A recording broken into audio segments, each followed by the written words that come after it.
اوعى تغلق ملكوت السماوات. عن طريق ايه؟ سيبك عن طريق سلوكك، دي حاجات سمعناها كتير. انا النهاردة انبهك لحاجة مهمة قوي، عن طريق مشورتك.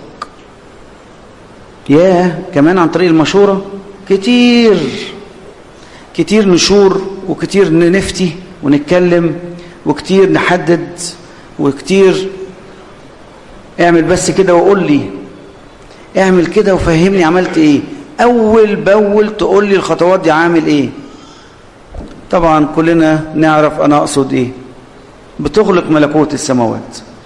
بدل ما تقول له روح اسأل اب اعترافك، بدل ما تقول له طب تعالى نصلي، بدل ما تقول له تعالى نستأذن اب اعترافنا ونصوم الاربعاء والخميس والجمعة ونشور ربنا عشان الباب الملكوت يتفتح، لا لا لا لا، ده انا بشمر دراعي واروح طالق الحكمة اللي في دماغي، المشورة اللي على لساني، وابدأ اقود بيها ناس، اقود بيها شعب، اقود بيها فكر البسيط اللي جاي، الانسان الغلبان اللي جاي يسألني قال لي قولي لي اعمل ايه في الحكاية الفلانية، والتليفونات شغالة طول النهار، والرغي شغال، والمشورة طالعة، وكأني أنا بقيت دكتور في المشورة، صاحب أخبار وصاحب معلومات وصاحب خبرات، وناسي إن كل كلمة بتخرج من فمي بتغلق ملكوت السماوات عليا وعلى السامع.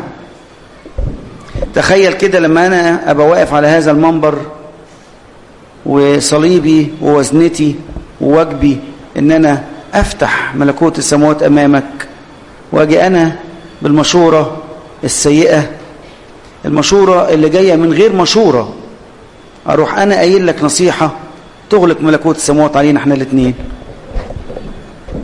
ما قال له لا أنت تخش ولا غيرك يخش. يعني خلي بالك من المشورة بتاعتك، تمنعك أنت أصلا. حبيبي أنت اللي هتتمنع أولا.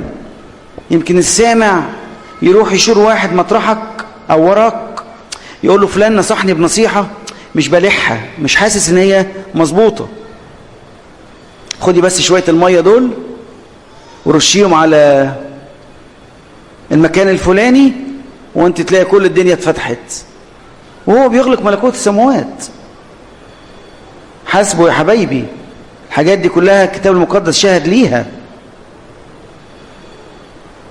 المية اللي مقري عليها حاجات غريبة ومزامير بالعكس ودنيا من تحت لفوق، حاجات دي كلها غريبة.